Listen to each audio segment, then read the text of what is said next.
Hi everybody, I'm so excited to feel you back with me. It's been so obvious to me that I'm able to reach out and touch you. Thank you everyone who has tried to get in touch with me. Thank you for the gifts, thank you for the donation, the composition of music. I can't tell you all of that touches my soul, and I'm sorry if I can't get back to all of you. So thank you for coming back again today. So I've got it's a tail end of the dragon that we need to snip, because there's a little bit of rubble, there's a little bit of rock formation, crust inside your heart, which is a residue. And if there is a residue, it's like any other dirt, it will attract dust, and dust is of a very dark energy. You don't want to have any dust within your psyche at all, or in your house for that matter. So I'm going to talk about why we were pulled to the X after it was over, why we stayed so long. And this is crucial. You need to get on top of what was done to you by understanding the neutrality. So I'll start this way. Sorry, I gotta go look at my notes. If you have an ex in your life, or had an ex in your life, chances are that person ripped your heart out. That person cheated. They sucked your soul. And for all those who know what I mean, sucked your soul, it is not a play on words. Because what happens when you're with a narcissist, I talk about this in my other videos, go check the other ones, the cheated and why he cheated and all that. Every time you're intimate with a person like a narc, years and years of intimacy, every time they combine their insides with yours, they are transferring their energies into you. So they're depositing a lot more than just sperm and whatever. And they're swapping energies is what they're doing. And that's why by the time you're drained, by the time you realize what it really is and how different you are from your original self, it is because you have now become them on the inside, and they've sucked in your beauty, your outlook in life, your shine, your glory, your grace, your gifts. Yeah, your gifts. Because now they're optimistic as fuck out there, because that energy that God gave to you, I say God, not your parents, because we don't all have families that are connected to us. But there's another reason why we're in there. If I have time, I'll get into there in a second. So as we are intimate with our person, slowly and slowly, there's an energy swap that is occurring. Energies get transferred. It's like files. All your sacred files are being transferred. They're being deleted in you. That's why you bring yourself so low to do things or behave in such a way you would never behave, and you have never behaved, because you don't have your values intact anymore. They do, though. So that goes on and on and on. Now, luckily, when they have taken everything from you in terms of your energy, now when I say everything from you, I will clarify to say that load of energy while they were with you. They will never take away the fire inside your soul. They will never take away that light. The sun can only be dimmed, it can be covered, it can be eclipsed, but it's not gone. It's just recharging. But for that duration of time with what you had going on, when you were spent completely, the good thing is you were too exhausted to have any energy to fight to keep the relationship. So it fell apart. You let them go because you were willing to work for it, even though they did it time and time again. Now, the thing about love is the most powerful energy in the galaxy, not just this world. because it is the only thing that can make pain evaporate. Poof, it's gone.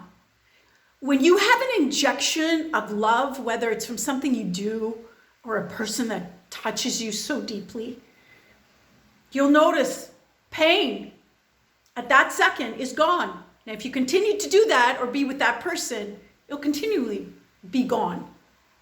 So the sun, the light, is it extinguish? My English is not so good. It's not my first language. But anyway, it will extinguish the darkness, always. But in order for love to function, it's secular. It needs to be given and then be received, and then be given and then be received. So what happened in this relationship when you gave and gave and gave and waited to get, but didn't, and waited, and then confused your giving with that was the familiar love feeling you had growing up. And remember, we're very memory linked type creatures. We will always seek to be at home with a memory of a familiar feeling. So this all feels very normal for you, but you kept feeling less and less like yourself. They kept elevating. And here's the reason you stayed.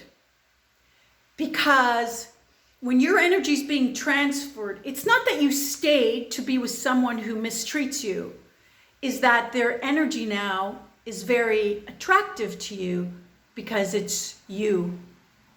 It's who you are. See, in the beginning, you felt bad for them because you're sensitized and highly sensitive to pain, to isolation, to being abandoned. You had a familiar code of ethics, a familiarity, then again, a home.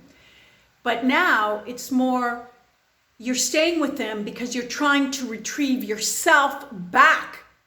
And that is also the reason, if you'll notice, once your ex is gone, they're gone. You think, you imagine that moment, will they come, will they ever, will I see them, and all that. You don't want them back, but something in you is pulled to them, like you want them to want you. You want them to recognize the you that you are entitled to be acknowledged with.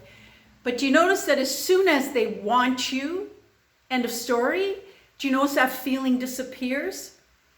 Because at that point, once they wanted you, which means they wanted to give, even if it's temporarily to get you back in that loop, they were not taking.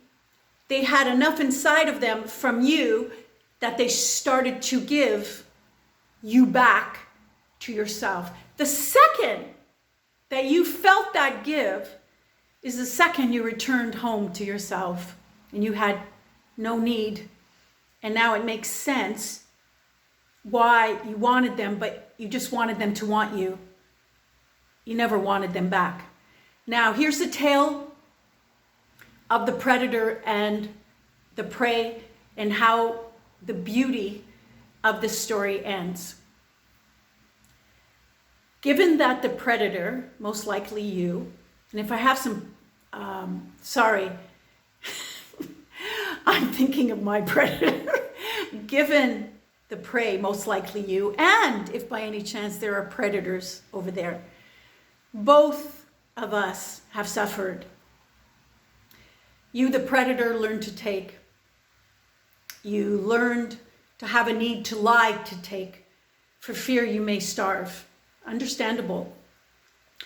You, the prey, suffered immensely and learned just to give and give and give. But here's the beauty. In your time of darkness, and I'm talking to my preys at the time, do you notice once you're in a dark place for a long, long time, just like being in a cell block, your eyes acclimate to the darkness and you become like a bat. Your senses get very sharp and your precision tools become unlike any other. So if you were already sensitive, because you're either a Heyoka empath or an empath or another extra skilled human being, or let's just say a person with a very, very big heart, and you feel other people's feelings.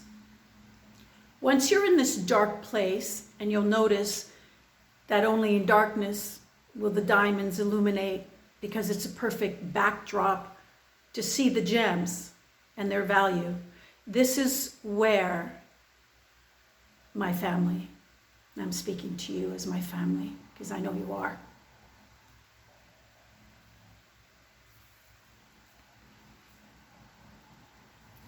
I feel you. Understand. This is where you become such a regal instrument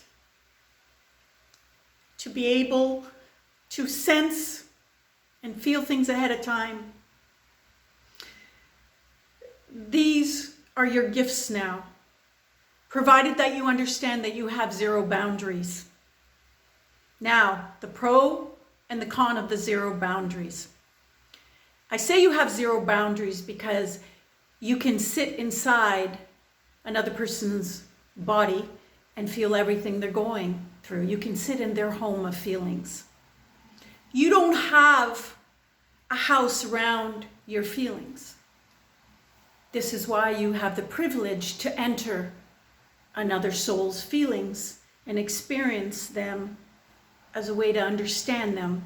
I would think this is how God understands his creations. This is how animals feel us. A dog, a cat, a sparrow, a dolphin. This is how they come to know us. This is how they communicate. That is the pro and that is the con. Like anyone with a lot of money in this world that needs to be careful from those that want to just take or expose them not a healthy way, you just need to know what it is that you have.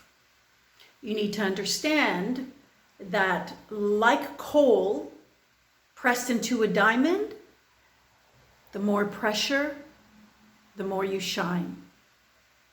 Strength comes from no choice. That's where it lives. That's how it's born. So I need you to understand. Prey, predator, two very, very hungry, starved children, doing whatever they can to survive. Their poison becomes your antidote because it kills off all the other infected parts of you that was conditioning from your family, from experiences with bad friends, breadcrumb energy, circumstances in life, experiences that you were taught that's not really who you are. It will kill off everything. And now you are ready to shine. I'll leave you there. Bye.